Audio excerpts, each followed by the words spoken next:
నమస్తే. ఇన్నాళ్ళు నన్ను సపోర్ట్ చేస్తూ, ఎంకరేజ్ చేస్తూ మీ ప్రేమని నాకు అందిస్తున్న ప్రతి ఒక్కరికి కృతజ్ఞతలు.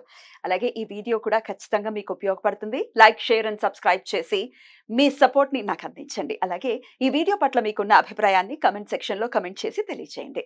ఇప్పుడు వీడియోని చూద్దాం. నమస్తే. Welcome to our channel. నేను పద్మిని. ప్రస్తుతంతో పాటు ప్రముఖ ఆధ్యాత్మికవేత్త, జ్యోతిష పండితులు, అమ్మవారి సేవకులు, దత్త గణపతి ఉపాసకులు మురళీధర శర్మ గారు ఉన్నారు. మాట్లాడదాం. మురళి గారు నమస్తే. మహాదేవ శ్రీమాత్రే నమః. మాస ఫలితాల్లో భాగంగా జూన్ మాసం ఎలా ఉండబోతుంది ద్వాదశ రాశుల వాళ్ళకి అనేది ఖచ్చితంగా తెలుసుకోవాలని ఉంది. ఎందుకంటే గ్రహ సంచారం చాలా అంటే చాలా జరుగుతుంది కాబట్టి అటు గురుగ్రహం ఎలాగో చెప్పారు, గురుగ్రహం మార్పు రీత్యా మీరు వచ్చేటటువంటి ఫలితాలు ఏంటో ఆల్రెడీ చెప్పారు. మాస ఫలితాల్లో భాగంగా ఎలా ఉండబోతోంది జూన్ మాసం ద్వాదశ రాశుల వాళ్ళకి? తప్పకుండా ఈ యొక్క 6వ నెలలో కుజుడు ఎస్పెషల్లీ మనకు మీనంలో నుండి మేషంలోకి రావడం జరుగుతున్నది.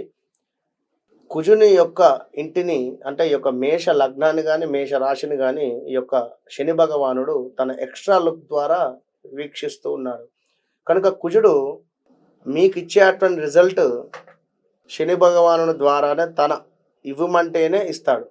కనుక ల్యాండ్ ఇష్యూస్ కానీ, ఏవైనా రియల్ ఎస్టేట్ వ్యాపారం కానీ, కోర్టు సంబంధిత విషయాలలో కానీ కాస్త మీ జాతక పరిశోధన చేసుకున్న తర్వాతనే ముందుకు వెళ్ళండి. ఎందుకంటే ఏదో బాగుంది బాగాలేదు అని చెప్పారు కదా అని చెప్పి గుడ్డిగా వెళ్ళకుండా ఖచ్చితంగా మీ డేట్ ఆఫ్ బర్త్, పుట్టిన సమయంలో దశ ఏం నడుస్తుంది, అదేవిధంగా ఈ కుజుడు ఎక్కడున్నాడు అనే విషయాన్ని చూసుకొని ముందుకు వెళ్ళాలి. ఎందుకంటే మీ జాతకంలో కూడా శని చూపు ఒకవేళ కుజుడి మీద ఉన్నట్టయితే మామూలుగా ఉండదు, మీకు చాలా ఇబ్బంది అవుతుంది.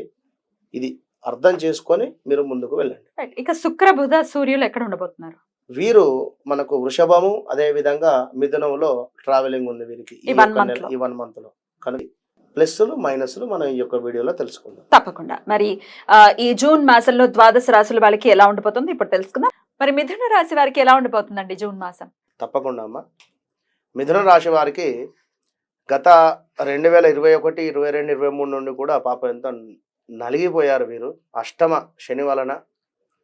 ఇప్పటికీ కూడా ఈ యొక్క గురువు 12లో ఉండడం చేత కొంత ఉపశమనమే అని చెప్పుకోవచ్చును. అయినప్పటికీ కూడా ఖర్చు అయితే ఉంటుంది. ముందుగా ఎట్లా ఉంది అనేటువంటి విషయాన్ని ఒకసారి చూసుకుందాము. ఈ మాసం అంతా కూడా మిశ్రమ ఫలితాలు అయితే గోచరిస్తూ ఉన్నవి. ఆశించిన ఉద్యోగం రాకపోవడము, అదేవిధంగా లక్ష్య సాధనకు మీరు ఏదైతే అనుకుంటున్నారో అందుకు కంటే ఎక్కువగా శ్రమించేటువంటి పరిస్థితి. ప్రయత్నాలు మాత్రం విరమించుకోకండి. కొద్ది ఓపికతో పనులు నెరవేరుట, అదేవిధంగా దుబారా ఖర్చులు అయితే గోచరిస్తూ ఉన్నవి. ఇంకా ఆలోచనలు కొన్నిసార్లు చికాకుగా ఉండేటువంటి విధంగా కూడా ఉన్నవి. ఎప్పుడైనా కూడా ఎదుటి వ్యక్తితో వాదించేటువంటి పరిస్థితి వస్తే మాత్రం తప్పకుండా వాదించకుండా కొంచెం కాస్త ఓపికగా ఉండండి. చెడ్డవారితో స్నేహం అనేటువంటిది ఆలోచించుకోండి ఒకసారి, ఎవరు మంచివారు ఎవరు చెడ్డవారు అనేటువంటిది. ఎందుకంటే వారి వలన మీకు కూడా చెడు పేరు రావడం కానీ లేదా ఇబ్బందులు ఎదురయ్యేటువంటి పరిస్థితి అయితే ఉంది. శరీరమందు అనారోగ్య సమస్యలు, అధికారుల వేధింపులు, మీరు ఎక్కడైతే పనిచేస్తున్నారో అక్కడ పై అధికారుల నుండి వేధింపులు, శక్తికి మించినటువంటి పనులు చేసి ఇబ్బందులు పడడము, అదేవిధంగా ఓపికతో మంచి ఏమిటి చెడేమిటి అని ఆలోచించుకొని ముందుకు వెళితే చాలా అద్భుతంగా ఉండేటువంటి పరిస్థితి ఉన్నది. ఏది ఈ నెల మొత్తం కూడా జనరల్గా గురువు శని మీకు ఇచ్చేటువంటి రిజల్ట్. కానీ ఇంకా బోనస్ కుజుడు, అదేవిధంగా సూర్యుడు, అదేవిధంగా ఈ యొక్క మనకు శుక్రుడు, బుధుడు వీరు కూడా ట్రావెల్ చేసేటువంటి సందర్భాలలో మరి మీకు ఎట్లా ఉంది అనేటువంటి విషయాన్ని చూసుకున్నట్టయితే మీకు కుజ భగవానుడు మీకు 11వ స్థానంలో ఉండడం జరిగిందండి. 11వ స్థానం నుండి మీకు 2వ స్థానాన్ని చూడడం జరుగుతున్నది. ఎట్ ద సేమ్ టైం పంచమ దృష్టి కూడా ఉన్నది, 6వ స్థానం దృష్టి కూడా పడుతూ ఉన్నది. కనుక మరొకసారి 11వ స్థానంలో కుజుడు ఉన్నట్టయితే శీఘ్రంగా కార్యాలు నెరవేరేటువంటి పరిస్థితి, అదేవిధంగా ధన నూతన వస్త్ర లాభాలు, ధైర్యము, కార్య సానుకూలత, సుఖ సంతోషాలతో ఉండేటువంటి పరిస్థితి ఇవన్నీ కూడా గోచరిస్తూ ఉన్నవి.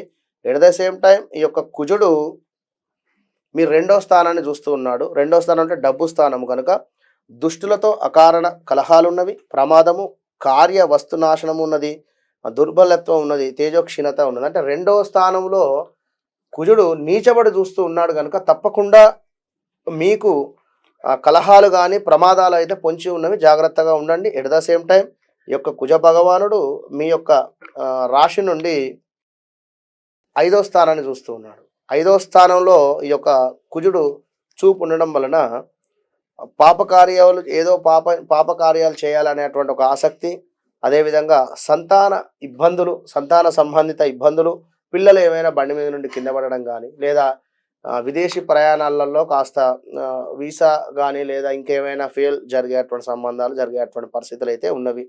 ఎట్ ద సేమ్ టైం మీ 6వ స్థానము పుణ్యకార్య నిర్వహణ, ధన ధాన్య ప్రాప్తి, ఇష్టకార్య సిద్ధి, కీర్తి అలంకార ప్రాప్తి, సభా గౌరవము.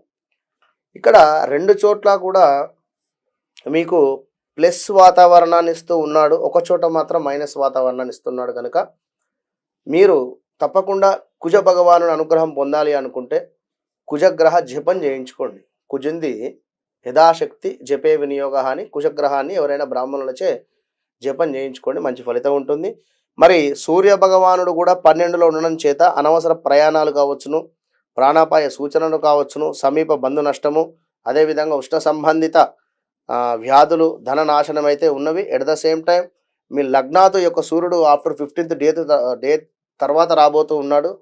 అనారోగ్యము, వేల తప్పినటువంటి భోజనము, వ్యవహార మాధ్యము, కాస్త వైరాలు కూడా ఉన్నవి కనుక తప్పకుండా మీరు కూడా మిథున రాశి వారు ఈ యొక్క సూర్యునికి తప్పకుండా అర్ఘ్యం విడిచిపెట్టండి. సూర్యారిష్టేతు సంప్రాప్తే సూర్య పూజాంచ కారయేతు సూర్య ధ్యానం ప్రవక్ష్యామి ఆత్మ పీడోపశాంతి అనేటువంటి మంత్రాన్ని అనుకుంటూ ఒక 9 మార్లు తులసి కోట వద్ద కూర్చొని తూర్పు ముఖంగా ఒక 9 మార్లు సూర్యునికి అర్ఘ్యం విడిచిపెట్టండి. కుజునికి జపం చేయించుకోండి, మంచి ఫలితం ఉంటుంది. All the best. రైట్ అండి, చాలా చక్కగా వివరించారు. మరి నెక్స్ట్ ఎపిసోడ్ లో కర్కాటక రాశి గురించి తెలుసుకుందాం. థ్యాంక్ యూ అండి. నమస్తే. మహాదేవ.